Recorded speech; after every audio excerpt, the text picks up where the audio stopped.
What's good, YouTube? I'm back with another video. So, usually, I roll up with y'all as you watch the video. Well, I was already smoking. So we watch the video. World War III has already started. You just don't know it. By the infographic from the infographic show. Well, War already started. You just don't know it. Let's get into it. Roll some weed up. Realize it, but the world is already at war. Not with explosions, not with tanks, just quiet power plays and rising pressure behind the scenes, while your future hangs in the balance. On today's episode of the Infographic Show, we're revealing why you're witnessing the start of World War III and don't even know it. You don't hear World War III is a cyber war.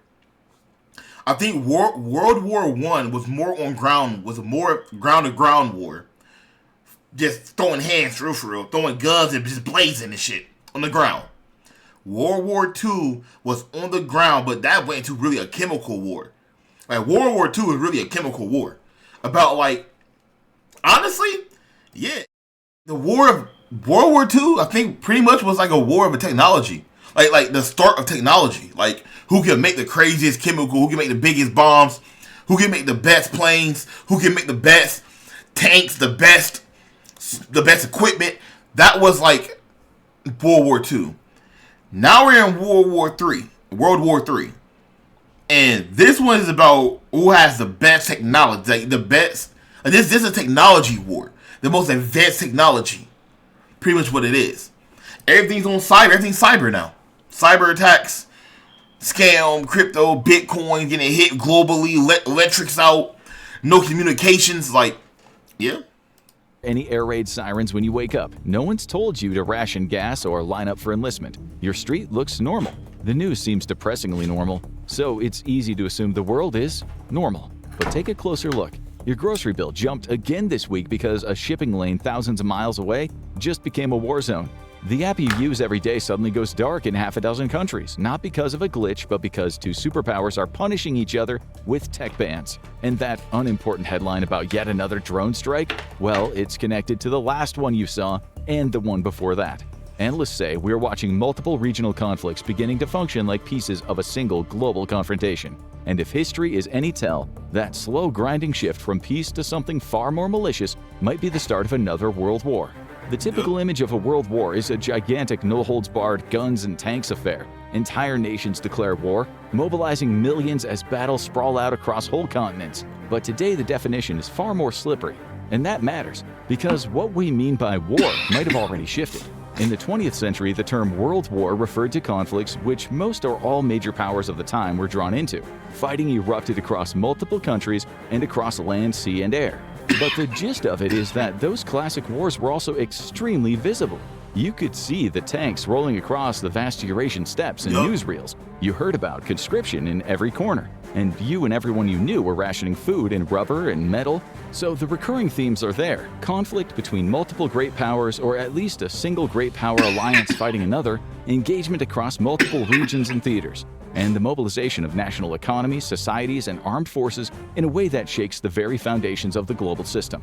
In today's era, the game seems to have changed. The battlefield has become both physical and functional. That means wars can start with tanks invading a city or with a series of flashpoints like cyber attacks, supply chain shocks, missile strikes, and sanctions. They all bubble up until the pot begins to boil over.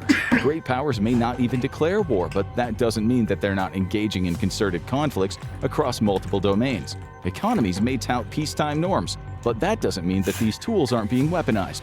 Through tightened trade flows, choke-pointed tech supply chains, contested shipping lanes, and more, society still takes the hit, even if there's no official front line. So if we stick to the idea that war is a major clash of state interests driven by national power and extending far beyond a raid or rebellion, then the stage is already set. If you really want to understand whether the world is drifting toward a major conflict, don't start by looking at battlefields. Look at budgets, because when nations prepare for something big, the first place it shows up is in the checkbook. I think that's why, like, I think they said like COVID changed the world COVID is fucking the economy up. We still recovering from COVID, bro. Nah, there's no way possible. Like, I'm thinking about it. It's like, bro, COVID. Yeah, COVID was bad, but COVID was really just a flu. And all it was just a flu. I never got my COVID shot. I had COVID 3 times, back to back. The first one was the first one though. Your boy almost died. I ain't touched the hospital because I ain't no bitch. Not playing with you. I ain't playing with you. Go to the hospital. Go to the doctor. Go to the doctor, bro. Go to the hospital. Go to the hospital. But I just don't like hospitals, so I ain't go. Second, I was just shitting my life. I was literally shitting my life away. Second time, yeah. First time I was sweating. I was hot. I couldn't taste shit. I was shitting 24/7, wet shit 24/7. I was losing all liquids in my body. Second time, I couldn't taste.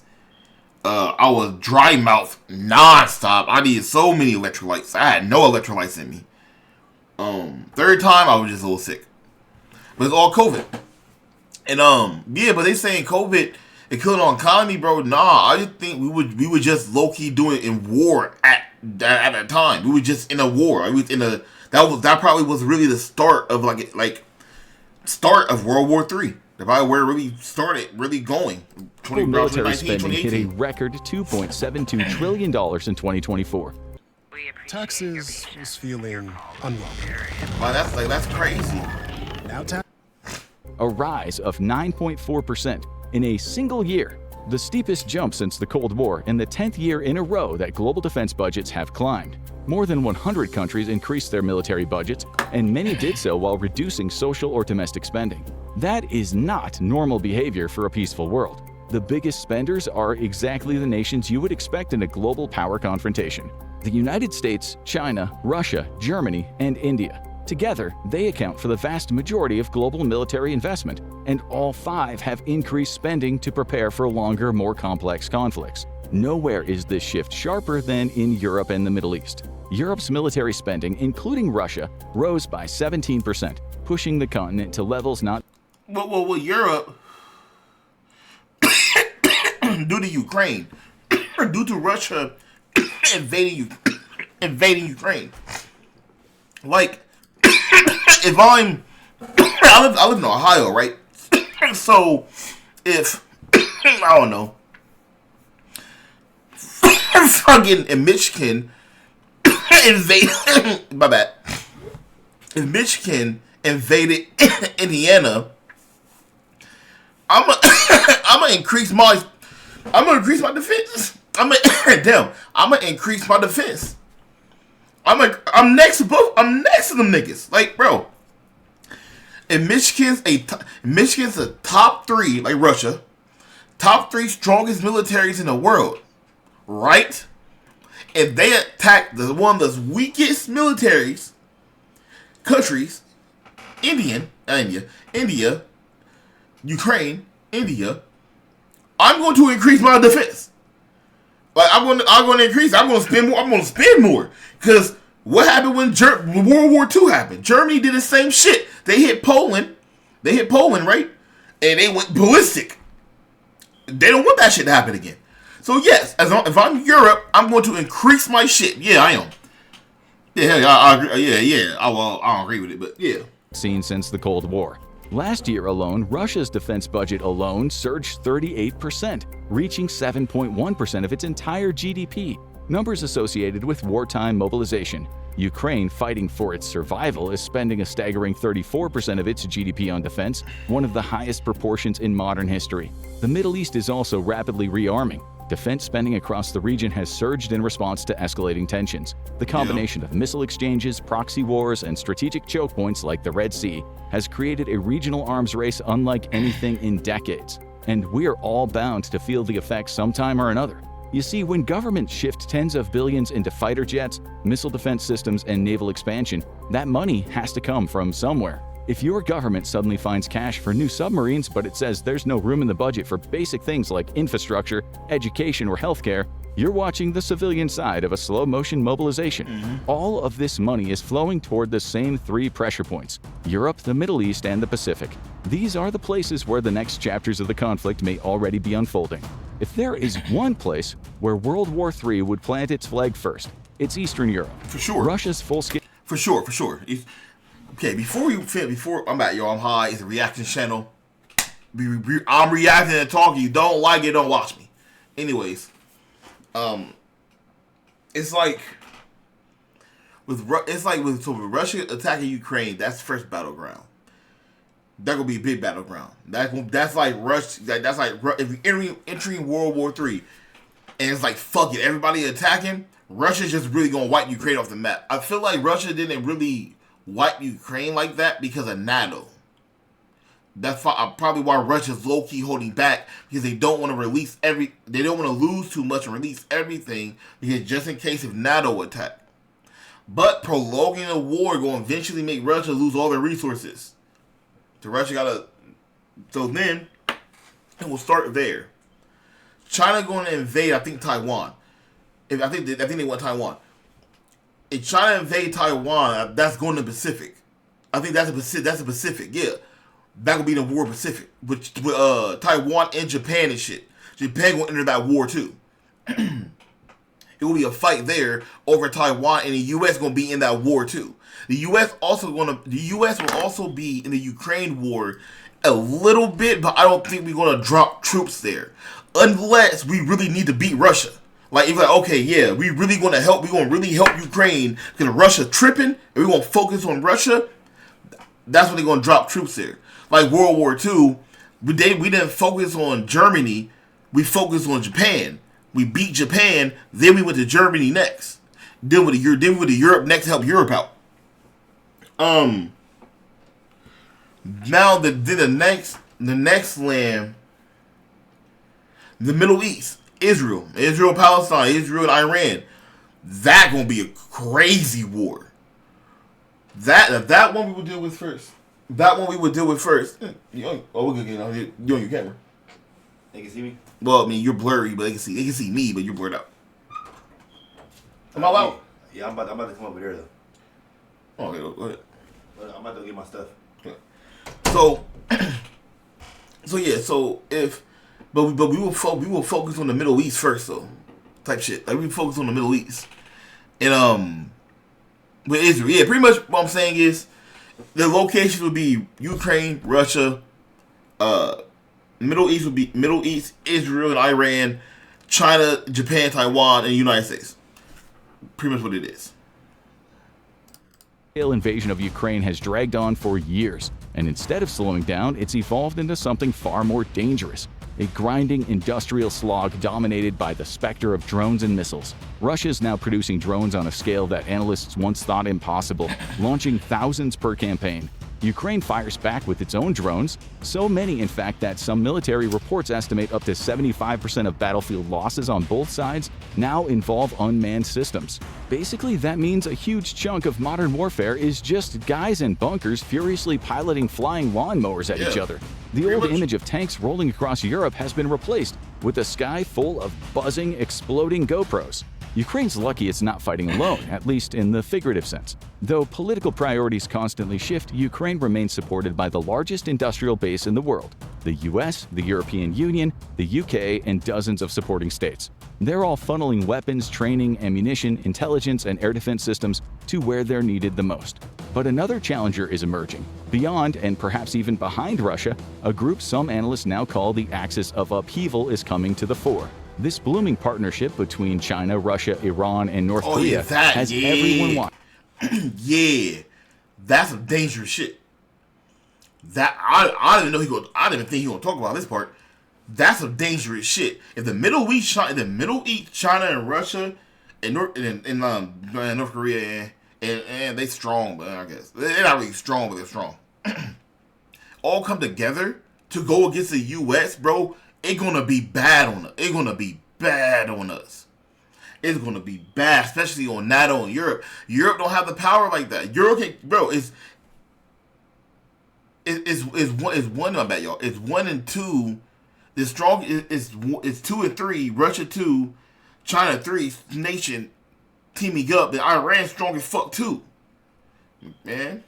North Korea has shipped millions of artillery shells and rockets to Russia, so many that intelligence officials estimate Pyongyang had for some time been Parents, if your child plays Roblox, listen up. You can qualify for up to $300,000 or more in supplying 35 to 50% of Russia's artillery needs. North Korea is also believed to have transferred ballistic missiles and tens of thousands of soldiers to frontline support and logistics roles. Iran provides Russia with intel, drones, and other killing technologies. Russia pays back the favor with its own advanced missile systems, jets, and advanced weapon tech. China hasn't sent weapons directly, but it is quietly providing the critical stuff that keeps Russia's war machine alive. Things like Hold on. machine tools, electronics, dual-use materials, and drones by the tens of thousands. This Okay, so China playing it safe. China's like, look, we an enemy of our enemy, an enemy of an enemy. I forgot what it was. An enemy of an enemy make you an ally. So China's like, look, I'm not saying we friends and shit, and nigga, I don't really fuck with you, but I really don't fuck with the U.S. either. I don't like them niggas. They pissing me off. So I'm gonna help you though. I'm not gonna give you a lot of shit, but I can produce your chips for you. I can produce your little wires and your CPUs, ECUs. I'll give you those. Yeah, I'll give you those, bro. You give me what I need. And Russia is saying, well, all right, shit. I don't like you either, nigga. But I want to take them niggas down too. Bet. Let's run it up. And that's pretty much what it is. And once they take the U.S. out, then China and Russia will go to war with each other. But in reality, I don't think that's going to happen. I don't think the U.S. going to drop anytime. Nah, I don't think the U.S. going to drop anytime. You know, but I do possibly see a war with China and Russia going. That would be a dangerous war with China and Russia. They're right next to each other. coalition, called CRINC for short, is not a formal alliance, but it is behaving like one, and alliances that act like alliances tend to create, well, opposing alliances. Here's where things feel even more like a proto-world war. Russia has been waging a hybrid war on NATO countries without firing a single bullet at them. Take the Baltic Sea region. GPS systems on commercial airliners have been jammed or spoofed dozens of times in the last year, forcing pilots to divert or rely on backup navigation. Flights suddenly lose their GPS over Estonia, Latvia, Finland, or Poland, all areas where Russia's electronic warfare units operate just across the border. European leaders have publicly accused Russia of interfering with aviation safety, and intelligence agencies warn that the jamming is deliberate and strategically timed. European officials have also repeatedly accused Russia of tampering with undersea cables, the fiber optic arteries that carry over 95% of the world's internet traffic and international communications. Several of those cables in the Baltic and North Seas have been mysteriously cut or damaged since 2022. Everyone is pointing the finger at Moscow. Everyone is furious, but Europe hasn't exactly been able to catch a submarine red-handed. Without a smoking gun, Europe can't formally blame Russia, so instead Western militaries quietly increase undersea patrols. NATO moves anti-submarine assets into the region, and the guise of normalcy continues. Meanwhile, Russian cyber attacks target everything from power grids to government networks to voting systems of NATO states. Yep. Again, maybe everybody I remember that. Everybody would talk about how Russia helped Trump win. They said he was like, oh, Trump and Putin is super close to each other. Oh, looking like Trump working with Russia. Oh, Russia hacked the system and got Trump to win. To be honest, I think it happened. I think Trump first term, we first tried to get in, Russia helped, and I think Trump, and then that's by the help. But at the end of his term, Trump and Russia hated each other. Well, Trump and Putin hate each other. I think that because my foot shorter. I think that because I think that because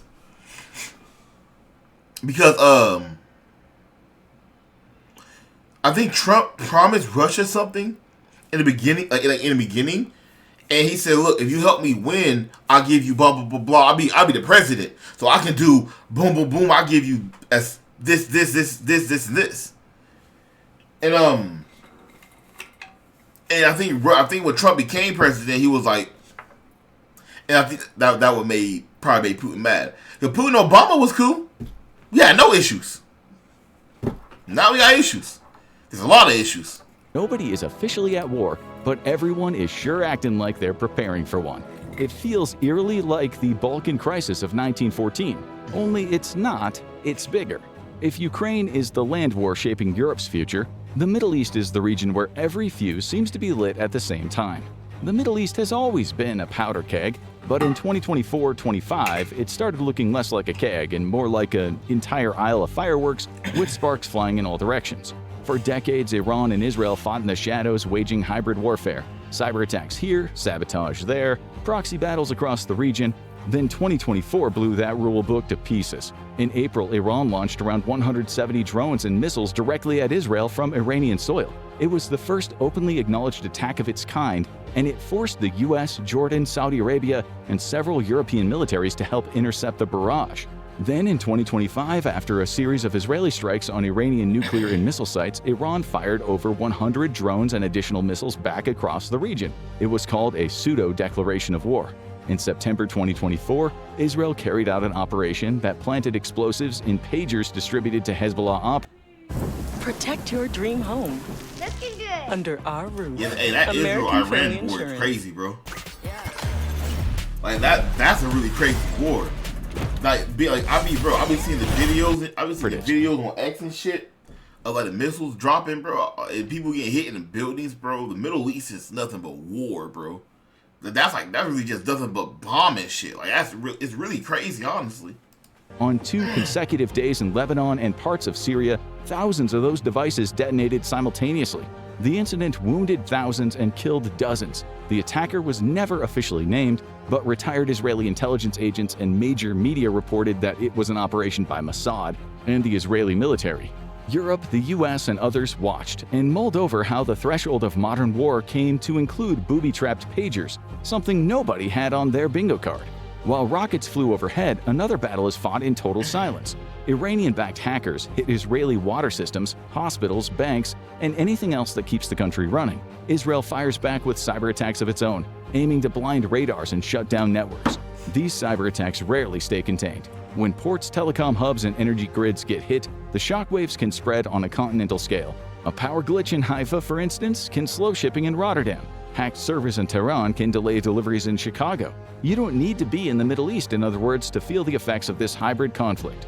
If Ukraine is the European chapter of a wider conflict, the Middle East is the chapter where every nation suddenly has something to lose. In the Pacific, we have another global hotspot that may spawn a full-blown war without ever firing a shot.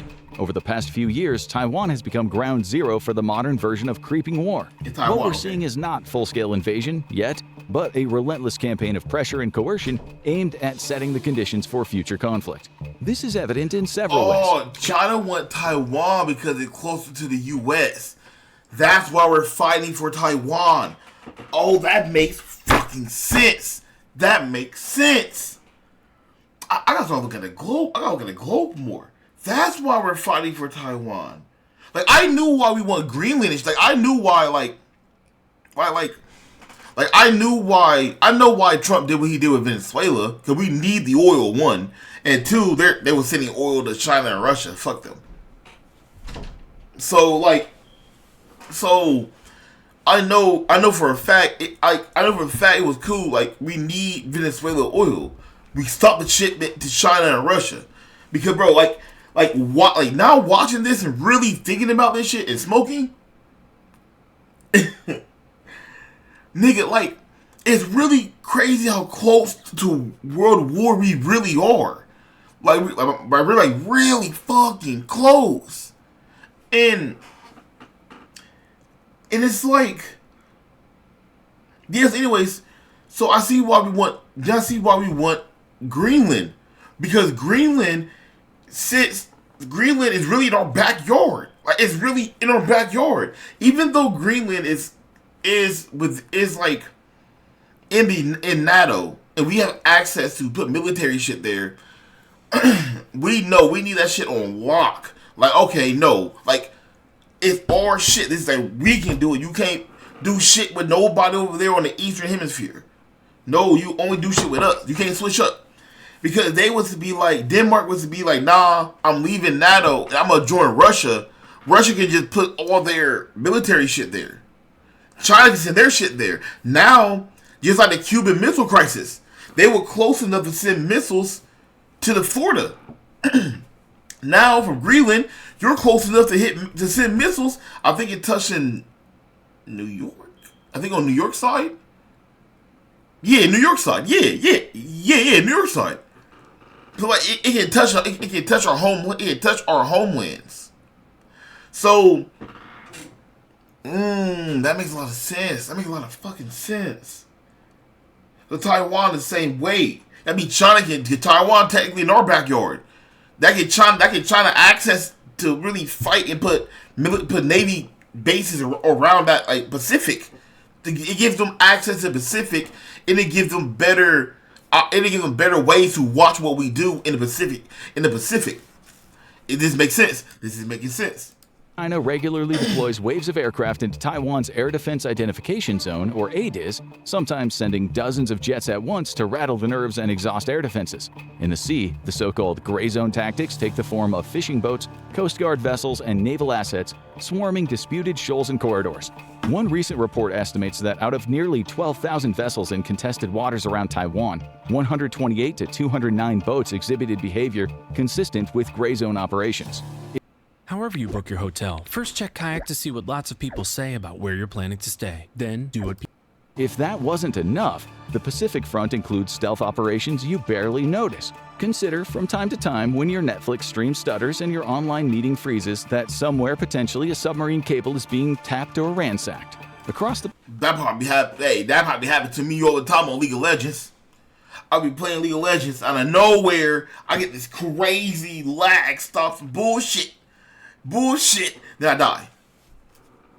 Pacific Rim, security alliances are re-rigging faster than we realize. On one side, U.S. Indo-Pacific Command and its partners are moving anti-ship missiles and troops into the Philippine northern islands. This is creating a wall of firepower meant to block the Chinese Navy from the Western Military is so Pacific. crazy, It's bro. the region's choke point strategy made real. Meanwhile, China is boosting its Navy, missiles, and so-called gray zone assets, readying not only to possibly invade Taiwan, but for war across the wider region.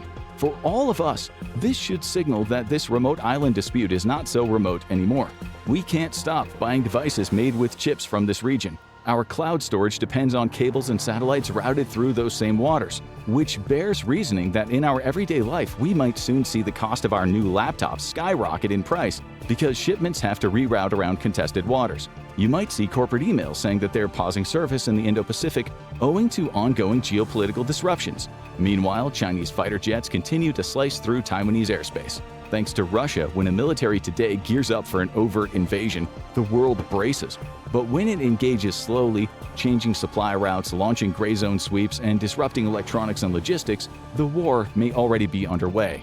If Taiwan were hit hard, the consequences ripple to Japan, Australia, and other U.S. alliances. If undersea cables are severed and chip factories go offline, you don't need frontline boots to feel the shock. The Pacific is easily the quietest, most dangerous stage of the war we might already be living. The absence of dramatic headlines doesn't mean the absence of war.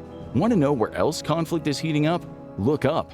For decades, satellites were the quiet workhorses of modern life. But between 2023 and 2025, the veil dropped. The U.S. Space Force disclosed that several American satellites had experienced what officials called dazzling attempts, where ground-based lasers aim to blind or overheat optical sensors. China tested a co-orbital inspector vehicle capable of sidling up beside foreign satellites, behavior not all that dissimilar from a burglar testing the windows. Russia, meanwhile, expanded electronic jamming experiments designed to interfere with satellite navigation across entire regions. None of this makes front-page news, and none of it looks dramatic on the ground. But a handful of successful hits could knock out GPS across continents. It could seriously... Now, so real shit. Sometimes my iPhone, a lot of times, my iPhone be in a situation where it can't locate me. It can, my iPhone can't be located. I'm like, what the fuck? Like, why my location not popping up on my maps? That's some real shit. That's some real confuse shit. And I'm from Ohio, and we have the biggest air base here. We have the biggest air base in Ohio, in the United States. We have the top air base here, whatever you want to call it, biggest one, top one, whatever. But it's in Dayton. It's crazy as shit. Yeah, if the United States was to be invaded, Dayton, Ohio will be hit. Traffic control All or Ohio even will be hit. paralyzed shipping lanes. Space is now the high ground of any military conflict, and it's becoming... Oh shit, military-wise. Yeah, hell yeah. Shit. I mean, not hell yeah, but like... Yeah, military-wise. Like, you know how when you invade a country, you're only allowed to attack military bases? Bro, they for sure want to hit Dayton, Ohio. They will hit, bro, that's for sure. Because we got a lot, even around my area, we got a lot of military bases here. A lot of them. Air Force. Contested by the week.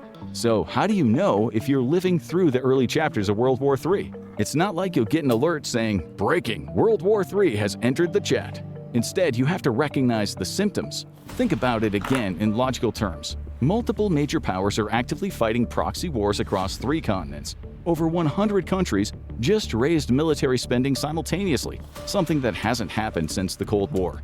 Alliance systems are hardening into opposing blocs like it's 1914 all over again. Critical infrastructure's under constant cyber attack.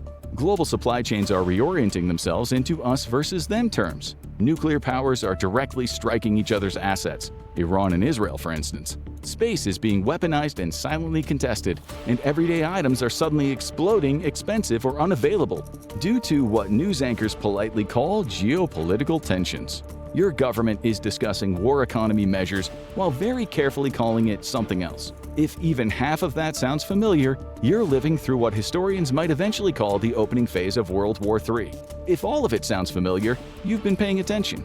Now here's another thing you probably don't need anyone to tell you. The world is catastrophically unprepared for the conflict it is sliding into, and that is what makes this moment so dangerous. Where the rubber really meets the road is in the realm of industrial capacity. Remember how Russia thought it would just roll through Ukraine in days? Instead, it is burning through artillery shells faster than it can produce them. The U.S., meanwhile... Like I said, Russia losing a lot. They take too long. They're losing a lot of bullets and shit. Then eventually, their allies, their alliances, not allies, alliances going to be like, "Hey, bro, we can't keep supplying you, dog. We got our own war to fight, or we got this shit going on. You keep asking, blah, blah, blah, blah. We can't keep supplying you, bro." So, like, let's say Ukraine pretty much is probably just there to tire them out. And what it is, just tire them out. Has struggled to ramp up its production of basic 155mm artillery shells. You know, the kind of unglamorous, unsexy weapon that actually wins wars. In 2022, the US was making about 14,000 artillery rounds per month. Russia was firing that many per day in Ukraine. American officials scrambled to increase production, aiming for 100,000 per month by late 2025. But We got gold! We got gold! Go! But even that... Like, sometimes, bro, I really want to be... Like, I really, my life, like, damn, bro, I kind of really want to be deep in some military shit like this. Like, I don't want to be boots on ground, because I ain't got it in me. Like, if I have to, like, if I have, like, a solo nigga, I'll do it. But I don't got it in me to do boots on ground like military niggas like this. And I respect any man who does that. Like, I respect any man who's down to go to war and die in battle. Like, bro, hey, real shit, I respect it all. Like, highest levels. But I would like to be in a war room. I would be like a strategist or like intel guy or somebody like who thinks and shit. You're pretty much an intel guy, thinks and shit. Like, so, it's just like, or somebody who come up with plans or prepare missions and shit. It's just like, I said, man, I even thought about going to school for Homeland Security and going and doing like FBI work and shit. I don't know. Let me see. That pales in comparison to the millions of rounds fired in just the first year of the Ukraine conflict alone. So if a major war were to break out tomorrow, Western militaries would likely run out of ammunition in weeks, not months.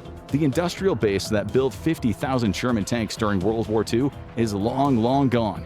The West has spent 3 decades optimizing for efficiency and just-in-time delivery, and it turns out that doesn't work so well when the factories are in the land of your potential enemy and the shipping lanes are mined, or someone's cousin in logistics is currently hiding in a bunker.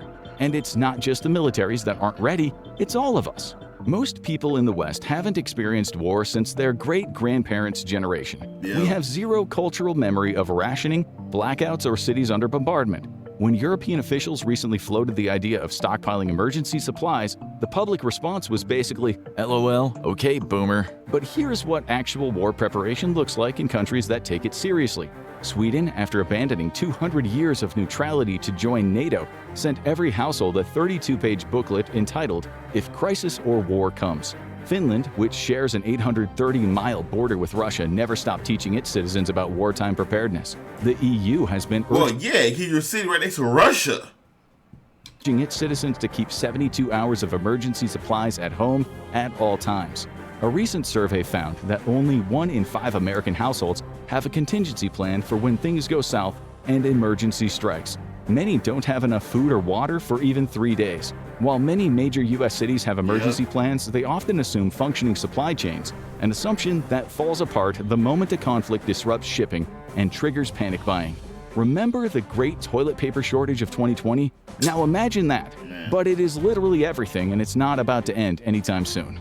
Brutal. Slow motion disasters aren't inevitable until they suddenly are. World War I was preventable right up until overly rigid alliances and a failure of imagination set the dominoes falling.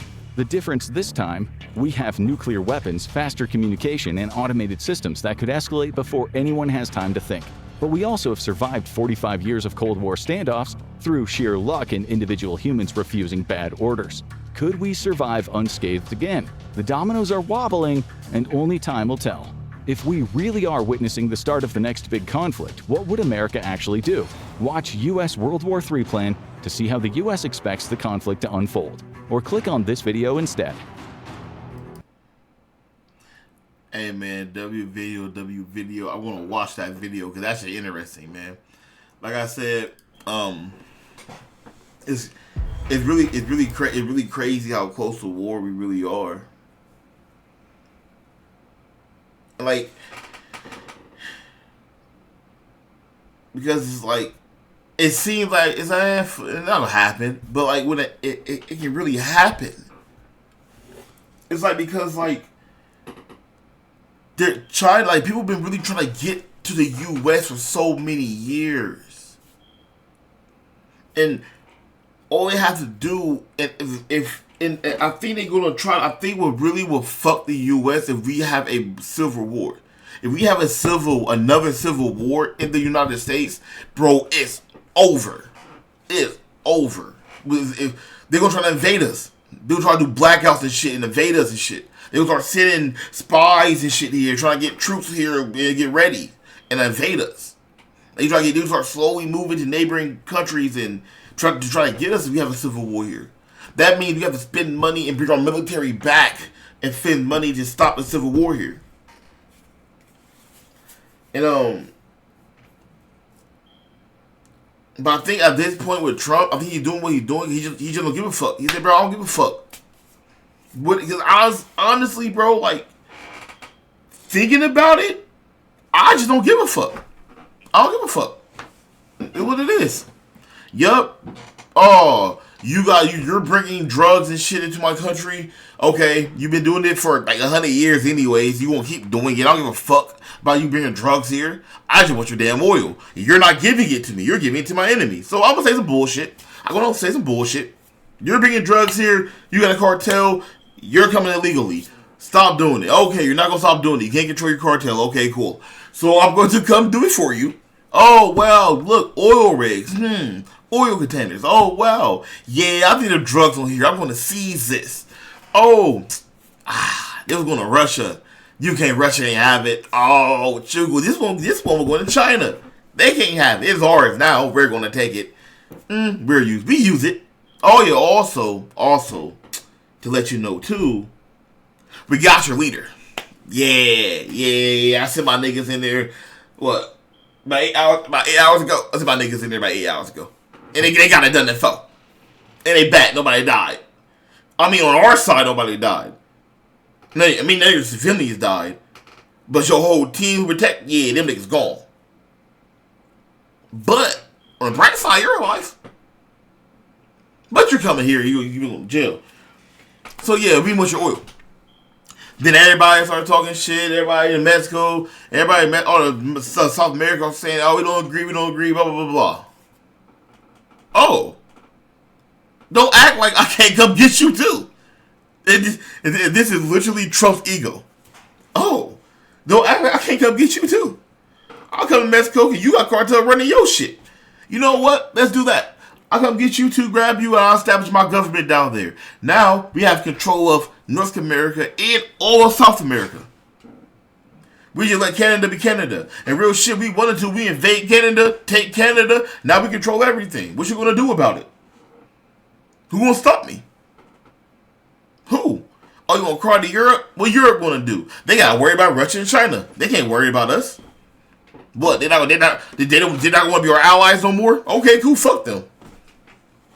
Okay, cool. Cool. So all who will supply our shit? Oh, they gonna join Russia and China and them. Join them. Cool. We put sanctions on y'all. Yup. You can sanction. Okay, y'all trying to join them. Cool. You're trying to join them. Cool. Now your country's a battleground. Now we're fighting on your battleground. We're fighting your country. Yup. Now we're taking your country over. And it's crazy to say this shit because that's how strong the U.S. really fucking is. If Trump really wanted to be ruthless, he really can be. It's just the people in here, the U.S. not gonna like it. But come on now, we can do it slow. I take control of all South America. Boom, make it part of the United States. Open the borders. Start slowly over the years pushing my government down there, cleaning up the cartels. All my military cleaning up. We cleaning the place up, cleaning up. Now it's a new state. People are moving down there. New job flooding. Google flooding down there. Intel, fucking BP, Speedway, IKEA, Family Dollar, Dollar Tree. Nigga, everybody, shit. Walmart, for sure, Walmart. Going down there, going to flood down there. Trying to get establishment down in Mexico and shit. Taco Bell, KFC, because then now America's coming. Then people start living down there, people start vacation home, people start moving out there, school gonna open up, they gonna become another state. W video though.